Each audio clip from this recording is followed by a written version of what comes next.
Hello everyone, welcome to Gansila.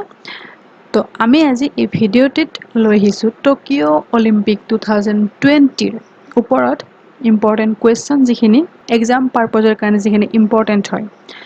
তো Olympic এটা বহুত ডাঙৰ ইভেণ্ট হয় আৰু ইয়াৰ ওপৰত কুৱেশ্যন নিশ্চয় আহিব এবাৰ যিকোনো পৰীক্ষাত। তো এটা কমপ্লিট এনালাইচিছ লগত কুৱেশ্যনবিলাকো আছে। ডিটেইল ৱাইজ এটা ভিডিঅ' হয়, সম্পূৰ্ণকৈ চাব ভিডিঅ'টো, সকলো পৰীক্ষাৰ কাৰণে ইম্পৰ্টেণ্ট হয়। ওকে, আৰু আমাৰ টেলিগ্ৰাম গ্ৰুপৰ লিংক তলত ডিছক্ৰিপশ্যন বক্সত দিয়া আছে। যদি আপুনি গ্ৰুপটোত জইন হ'ব বিচাৰে লিংকটোত গৈ জইন হ'ব পাৰিব। আৰু যিসকলে টেলিগ্ৰাম ইউজ নকৰে তেওঁলোকৰ কাৰণে মই মোৰ FB প্ৰফাইল লিংক তলৰ ডিছক্ৰিপশ্যন বক্সত দি দিছোঁ। তো অলিম্পিক যদি প্ৰথমতে মনলৈ অহা প্ৰশ্নটো হৈছে পোন প্ৰথমবাৰৰ বাবে অলিম্পিক গেম কেতিয়া অনুষ্ঠিত হৈছিল? আৰু এইটো আমি বহুবাৰ ইতিমধ্যে কৈ আহিছোঁ, সেয়া হৈছিলে 1896 1896ত পোনপ্ৰথমবাৰৰ বাবে অলিম্পিক হৈছিলে ক'ত? এথেন্স, গ্ৰীচ এথেন্সত পোনপ্ৰথমবাৰৰ বাবে হৈছিলে। অ'কে, তো আজি প্ৰথম জানিবলগীয়া কথাটো হৈছে এইবাৰ অলিম্পিকৰ এইখন মেডেল টেলি হয় 1 2 3 4 আৰু আমাৰ ইণ্ডিয়াৰ ৰেংকটো ইয়াতে আছে। তো মোষ্ট ইম্পৰ্টেণ্ট ইয়াত এইবাৰ টপ কোনে কৰিছে? সেয়া হৈছে ইউনাইটেড ষ্টেটছ। USA টপ কৰিছে, ইউনাইটেড ষ্টেটছ কিমানটা মেডেলেৰে টপ কৰিছে? ইউনাইটেড ষ্টেটছৰ গ'ল্ড আছে 39 গ'ল্ড, 41 চিলভাৰ, 33 ব্ৰঞ্জ আৰু টোটেল মেডেল তেওঁলোকৰ হৈছে 113। 113টা মেডেলেৰে এইবাৰ টপ ৰেংকত আছে USA। চাইনা আছে ছেকেণ্ড ৰেংকত। কিয়? চাইনাৰ যিকোনো ধৰণৰ অলিম্পিক বা যিকোনো ধৰণৰ গেমত যিখন দেশে গ'ল্ড সকলোতকৈ বেছি পায় তেওঁলোকে টপত থাকে। তো ইয়াৰ আগলৈকে অলিম্পিকৰ এদিন শেষ হোৱাৰ এদিন আগলৈকে চাইনা টপ কৰি আছিলে, কিন্তু শেষ মুহূৰ্তত আমেৰিকাই এটা গ'ল্ড বেছি পাই গ'ল, যাৰ কাৰণে আমেৰিকা 1ত থাকিলে। তো চাইনাৰ গ'ল্ড হৈছে 38 চাইনাই গ'ল্ড পাইছে আৰু টোটেল তেওঁলোকৰ মেডেল হৈছে 88 চাইনা। দেন থাৰ্ড ৰেংকত আছে জাপান, হোষ্ট কাউণ্ট্ৰি যিখন হয় তেওঁলোক থাৰ্ড ৰেংকত আছে, টোটেল তেওঁলোকে মেডেল পাইছে 58। আৰু ফ'ৰ্থত আছে গ্ৰেট ব্ৰিটেইন 65 তেওঁলোকৰ ৰেংক হয়। তো ইয়াতে ক'ব যে এইটো ব্ৰিটেইনে 65 ৰেংক পাইছে, বাট ফ'ৰ্থ আছে জাপান 56 পায়ো থাৰ্ড ৰেংকত আছে। কিয়? কাৰণ তেওঁলোকে গ'ল্ড বেছিকৈ পাইছে। গ্ৰেট ব্ৰিটেইনে 22টা গ'ল্ড আৰু জাপানৰ গ'ল্ড আছে 27টা। আৰু সকলোতকৈ ভাল লগা খবৰটো হৈছে এইবাৰ আমাৰ ইণ্ডিয়া টপ 50ত আছে। টপ 50ত আছে, ইণ্ডিয়াৰ ৰেংক হৈছে 48। ইণ্ডিয়াৰ আমাৰ ৰেংক হয় টোটেল মেডেল কিমান এইবাৰ? 7টা। হায়েষ্ট এইবাৰ মেডেল পাইছে অলিম্পিকত আমাৰ ইণ্ডিয়াই। এটা আছে গ'ল্ড, নীৰজ চোপ্ৰাই পাইছে, 2টা চিলভাৰ, 4টা ব্ৰঞ্জ আৰু টোটেল মেডেল হৈছে এইবাৰ 7টা আমাৰ ভাৰতৰ। অ'কে, এইখিনি ইম্পৰ্টেণ্ট হয়, মনত ৰাখি থ'ব। তো আমাৰ ভাৰতৰ ফালৰ পৰা প্ৰথম মেডেলটো আমাৰ ভাৰতৰ পৰা পাইছিলে কোনে? মীৰাবাই চানু, চিলভাৰ মেডেল পাইছিলে। কিমান কেজি কেটেগৰীটো সুধি দিয়ে প্ৰশ্নত। তো এইটো হৈছে 49 কেজি কেটেগৰীত। 49 কেজি কেটেগৰীত প্ৰথমটো মেডেল আমাৰ ভাৰতৰ হকে পাবলৈ সক্ষম হৈছিলে মীৰাবাই চানু। অ'কে, টকিঅ' অলিম্পিকৰ প্ৰথমটো মেডেল। নেক্সট মেডেল আছে ব্ৰঞ্জ পাইছে কোনে? আমাৰ বক্সাৰ অসমৰ লাভলীনা বৰগোহাঁই। কিমান কেজি কেটেগৰীত খেলে লাভলীনাই যদি সোধে? এইটো 69 কেজি কেটেগৰীত লাভলীনাই খেলে। Okay, 69 KG category, bronze for Lovlina Borgohain. Then 3 number মেডেলটো পাইছিলে আমাৰ PV সিন্ধু, বেডমিণ্টনত ওমেন ছিংগল আছিলে, তেখেতে পাইছে PV সিন্ধুৱে ব্ৰঞ্জ পাইছে। PV Sindhu Rio' Olympic games যিখন হৈছিলে 2016 তাত তেখেতে চিলভাৰ পাইছিলে, এইবাৰ তেখেতে ব্ৰঞ্জ পাইছে PV সিন্ধু। নেক্সট মেডেল আছে আপোনাৰ ৰবি কুমাৰ দাহিয়া, ৰেছলাৰ, তেখেতে পাইছে চিলভাৰ। কিমান KG category? 57 KG category, wrestler Ravi Kumar Dahiya. কিমান কেজি কেটেগৰী মনত ৰাখিব, কেটেগৰীটো পৰীক্ষাত সুধি দিয়ে। 57 কেজি কেটেগৰী, চিলভাৰ মেডেল পাইছে। নেক্সট 5 নম্বৰ মেডেলটো পাইছিলে আমাৰ ইণ্ডিয়াৰ হকী টীম। এটা হিষ্টৰিক মমেণ্ট বুলি ক'ব পাৰি এইটো এটা। প্ৰায় 41 ইয়াৰ্ছ, আফটাৰ 41 ইয়াৰ্ছ আমাৰ হকীয়ে অলিম্পিকত মেডেল লাভ কৰিবলৈ সক্ষম হৈছে। তো ব্ৰঞ্জ মেডেল পাইছে আমাৰ ইণ্ডিয়াৰ মেন্স হকী টীম। আৰু আমাৰ যিটো ওমেন্স হকী টীম আছিলে, ওমেন্স হকী টীমটো এইবাৰ 4th ৰেংকত আছে। অলপৰ কাৰণে তেওঁলোকে ব্ৰঞ্জ মেডেলটো নাপালে, ব্ৰঞ্জ মেডেল মেটছখনত হাৰিছিলে ব্ৰিটেইনৰ লগত। বহুত ইণ্টাৰেষ্টিং মেটছ এখন হৈছিলে ওমেন্স হকী টীমৰো, বহুত ভাল খেলিছিলে তেওঁলোকে, বাট মেডেল আনিবলৈ সক্ষম নহ'ল যদিও ইণ্ডিয়াৰ আমাৰ হকীৰ নামটো আকৌ ওপৰলৈ আনিছে আমাৰ ইণ্ডিয়াৰ hockey team men's and women's then medal 6 medal 6 6 number medal ষষ্ঠ মেডেলটো পাইছে বজৰং পুনিয়াই ৰেছলিঙত কিমান কেজিত খেলে তেখেতে 45 কেজিত খেলে ব্ৰঞ্জ ওকে ব্ৰঞ্জ পাইছে Bajrang Punia 45 KG category then golden moment for us gold by Neeraj Chopra Neeraj চোপ্ৰাই পাইছে গোল্ড মেডেল জেভেলিন থ্ৰোৱাৰ হয় তেখেতে তো নীৰজ চোপ্ৰাই আমাৰ আনিছে গোল্ড মেডেলটো ভাৰতৰ কাৰণে অভিনৱ বিন্দ্ৰাৰ পিছত এইটো সেকেন্ড ইন্ডিভিজুৱেল গোল্ড মেডেল হয় আমাৰ অলিম্পিকত নীৰজ চোপ্ৰা তো এই 7টা মেডেল আছিলে এইবাৰ মনত ৰাখিব গোল্ড পালে নীৰজ চোপ্ৰাই সিলভাৰ পালে মীৰাবাই চানু আৰু ৰবি কুমাৰ দাহিয়া দুটা সিলভাৰ আৰু বাকি 4টা ব্ৰঞ্জ হয় দেন আমাৰ এইবাৰ টকিঅ' অলিম্পিকত আমাৰ ইণ্ডিয়াৰ যিটো অপেনিং চেয়াৰমনি হৈছিলে অপেনিং চেয়াৰমনিত আমাৰ ভাৰতৰ ফালৰ পৰা ফ্লেগ বিয়াৰাৰ কোন আছিলে তো এইবাৰ আমাৰ ফ্লেগ বিয়াৰাৰ আছিলে 2020 টকিঅ' সামাৰ অলিম্পিক্সৰ ফ্লেগ বিয়াৰাৰ আছিলে মেৰী কম আৰু মনপ্ৰীত সিং MC মেৰী কম আৰু আমাৰ ভাৰতীয় হকী দলৰ অধিনায়ক কেপ্টেইন মনপ্ৰীত সিং এই দুয়োগৰাকী আছিলে আমাৰ অপেনিং চেয়াৰমনিৰ flag bearer okay next flag bearer এটা ক্লোজিং চেয়াৰমনি যেটো ক্লোজিং চেয়াৰমনি হৈ গ'ল তো এইটোৰ ফ্লেগ বিয়াৰাৰ গৰাকী কোন হয় এইটো আছিলে আমাৰ বজৰং পুনিয়া আছিলে flag bearer closing ceremony next আছে ইণ্ডিয়াছ official theme for 2020 Tokyo' Olympic games ইণ্ডিয়াৰ অফিচিয়েল থিম যিটো আছে এইবাৰৰ কাৰণে সেইটো আছিলে লক্ষ্য তেৰা সামনে হে এইটো এটা গান যেটো কম্প'জ কৰিছিলে মোহিত চৌহানে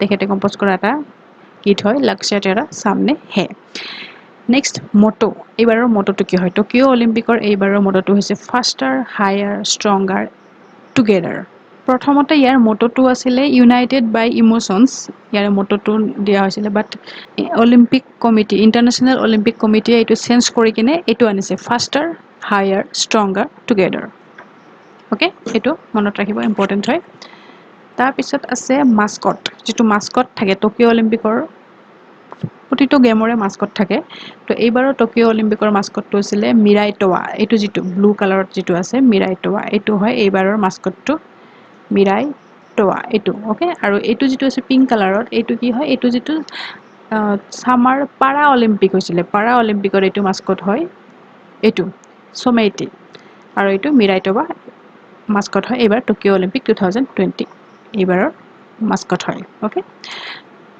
দেন অপেনিং চেয়াৰমনি কিমান তাৰিখত হৈছিলে 23 জুলাইৰ 23 তাৰিখত হৈছিলে আৰু ক্লোজিং চেয়াৰমনি হৈছিলে 8 August closing ceremony next first transgender athlete in Olympic history প্ৰথমগৰাকী ট্ৰেন্সজেণ্ডাৰ এথলেট অলিম্পিক হিষ্ট্ৰীত মানে এইবাৰ খেলিছিলে তেখেতৰ নাম হৈছে লৰেল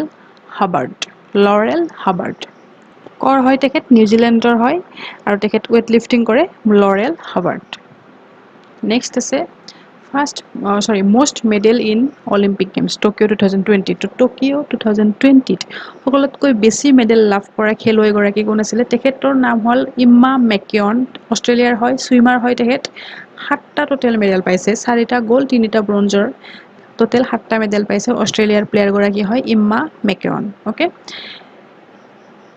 আৰু তেখেত হৈছে প্ৰথমগৰাকী female swimmer to win 7 medal in single Olympic এখন অলিম্পিকত 7টাকৈ মেডেল লাভ কৰা প্ৰথমগৰাকী মহিলা সুইমাৰ সাঁতোৰবিদ তেখেত হয় এম্মা মেকিয়ন এণ্ড ছেকেণ্ড ওমেন হয় এখন অলিম্পিকত 7টা মেডেল লাভ কৰা ইয়াৰ আগতে অলৰেডি এগৰাকী প্লেয়াৰ হয় তেখেতৰ নামটো মই নকওঁ আপোনালোকে কমেণ্ট ছেকশ্যনত কমেণ্ট কৰিব ইয়াৰ আগতে যিগৰাকী প্লেয়াৰে তেখেতেও 7টা মেডেলে পাইছিলে ওকে তেখেত কোন হয় আৰু কোনখন অলিম্পিক গেমত তেখেতে মেডেল এই 7টা মেডেল পাইছিলে প্ৰথমগৰাকী মহিলা তেখেত হয় ছেকেণ্ড হয় Emma McKeon next most gold medal in Tokyo 2020 সকলোতকৈ বেছি সোণৰ পদক লাভ কৰা প্লেয়াৰ কোন হয় তেখেত হৈছে চেলেব ড্ৰেছেল USA তেখেতে 5টা গোল্ড পাইছে তো ঠিক আছে চেলেব ড্ৰেছেল USA ৰ প্লেয়াৰ হয় 5টা গোল্ড তেখেতে পাইছে অকলেই পাইছে আৰু সিলভাৰ মেডেল সকলোতকৈ বেছিকৈ কোনে পাইছে তেখেতৰ নাম হৈছে ডুনকান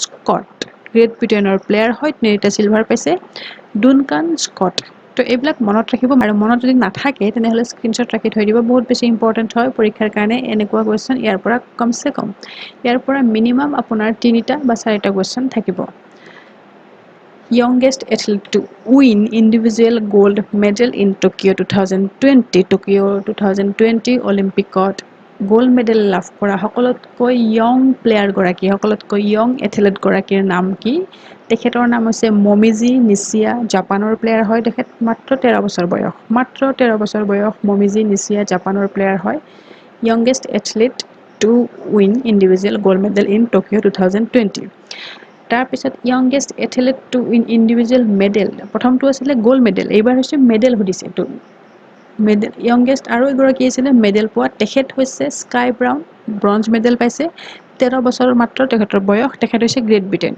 তো এই দুটা মনত ৰাখিব গোল্ড পাইছে মমিজি নিচিয়া জাপান আৰু মেডেল পোৱা ব্ৰঞ্জ মেডেল পাইছে ইয়ং তেখেতো হয় স্কাই ব্ৰাউন নেক্সট আছে first Indian to win 2 individual Olympic medal দুটাকৈ ইণ্ডিভিজুৱেল অলিম্পিক মেডেল লাভ কৰা খেলুৱৈগৰাকী কোন হয় আমাৰ পিভি সিন্ধু ৰিঅ' অলিম্পিকত আমি ইতিমধ্যে কৈছোঁ ৰিঅ' অলিম্পিকত চিলভাৰ আৰু এইবাৰ ব্ৰঞ্জটো দুটাকৈ তেখেতে এতিয়ালৈকে অলিম্পিক মেডেল পাইছে তেওঁতকৈ বেলেগ আৰু কোনেও পোৱা নাই এতিয়ালৈকে তেওঁৱে পাইছে দুটাকৈ অলিম্পিক মেডেল আনিবলৈ সক্ষম হৈছে আমাৰ ভাৰতৰ কাৰণে PV Sindhu next official language কি হয় অলিম্পিক গেমছৰ অফিচিয়েল লেংগুৱেজটো আছে ইংলিছ আৰু ফ্ৰেঞ্চ আৰু যিখন কাউণ্ট্ৰিয়ে হোষ্ট কৰে তেওঁলোকৰ ভাষাত তেওঁলোকে এনাউন্সমেণ্ট কৰিব পাৰে তো অফিচিয়েল লেংগুৱেজ হয় English and French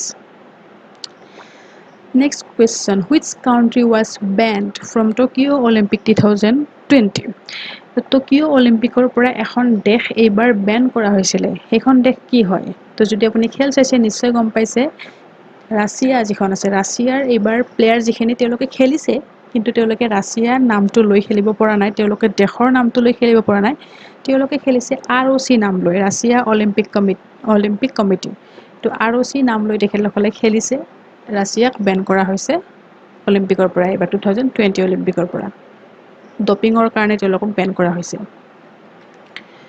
first hydrogen powered Olympic flame was used in which Olympic তো যিটো অলিম্পিক ফ্লেম থাকে এইটো এইবাৰ যিটো আমাৰ এইটো টকিঅ' অলিম্পিক 2020 এনচাৰ হয় তো এইবাৰ টকিঅ' অলিম্পিকৰ যিটো ফ্লেম আছিলে এইটো কি আছিলে হাইড্ৰজেন পাৱাৰ অলিম্পিক ফ্লেম হয় এইটো এইবাৰ প্ৰথমবাৰ ইউজ কৰা হৈছে Japan Tokyo' Olympic 2020 The oldest athlete to compete in the Tokyo 2020 সকলোতকৈ oldest athlete গৰাকী এইবাৰ কম্পিট কৰিছিলে খেলিছিলে তেখেত কোন হয় তেখেতৰ বয়স শুনিলে আচৰিত হ'ব 66 year old অষ্ট্ৰেলিয়াৰ প্লেয়াৰ হয় মেৰী হেনা তেখেত খেলিছিলে 66 year তেখেত হৰ্চ ৰাইডিং কৰে Mary Hanna next question The youngest competitor at the Tokyo 2020 সকলোতকৈ youngest competitor গৰাকী কোন আছিলে youngest সকলোতকৈ সৰু 12 বছৰ বয়সৰ চিৰিয়াৰ প্লেয়াৰ হয় তেখেত হেন জাৰা ওকে আৰু কি খেল খেলে হেন জাৰাই টেবল টেনিছ প্লেয়াৰ হয় হেন জাৰা আৰু এইটোতো ইতিমধ্যে কৈ আহিলোঁ India recorded their best medal haul at the Tokyo' Olympic 2020 এইবাৰ টকিঅ' অলিম্পিক 2020ত আমাৰ ইণ্ডিয়াৰ পাৰফৰ্মেঞ্চ সকলোতকৈ আগৰ কেইবাৰতকৈ সকলোতকৈ উৎকৃষ্ট এইবাৰ 7টা মেডেল আনি ইণ্ডিয়াই হাইয়েষ্ট মেডেল আনিবলৈ সক্ষম হৈছে নেক্সট সামাৰ অলিম্পিক ক'ত হ'ব তো নেক্সট সামাৰ অলিম্পিকখন হ'বলগীয়া আছে 2024ত ক'ত পেৰিছত হ'বলগীয়া আছে next summer Olympic 2024 Paris France okay so' এইখিনি আছিলে অলিম্পিকৰ লগত ৰিলেটেড কুৱেশ্যন তো কাৰেণ্ট এফেয়াৰ্ছ টপিক হয় এইবিলাক আহিবলগীয়া পৰীক্ষাৰ কাৰণে ইম্পৰ্টেণ্ট হয় গোটেইকেইটা প্ৰশ্ন ইয়াৰ কাৰণে গোটেইকেইটা প্ৰশ্নই ইম্পৰ্টেণ্ট হয় ইয়াতে দিয়া চ' কেনে পালে ভিডিঅ'টো আপোনালোকৰ ফিডবেকবিলাক জনাব কমেণ্ট ছেকশ্যনত অ'কে আৰু যদি আমাৰ চেনেলটো আপোনালোকে ছাবস্ক্ৰাইব কৰা নাই এতিয়ালৈকে তেনেহ'লে ছাবস্ক্ৰাইব কৰি দিব আৰু বেল আইকনটো দবাই দিব যাতে নেক্সট ভিডিঅ'ৰ আপডেটছবিলাক সময়মতে পাই থাকে till then keep learning keep sharing Jai Hind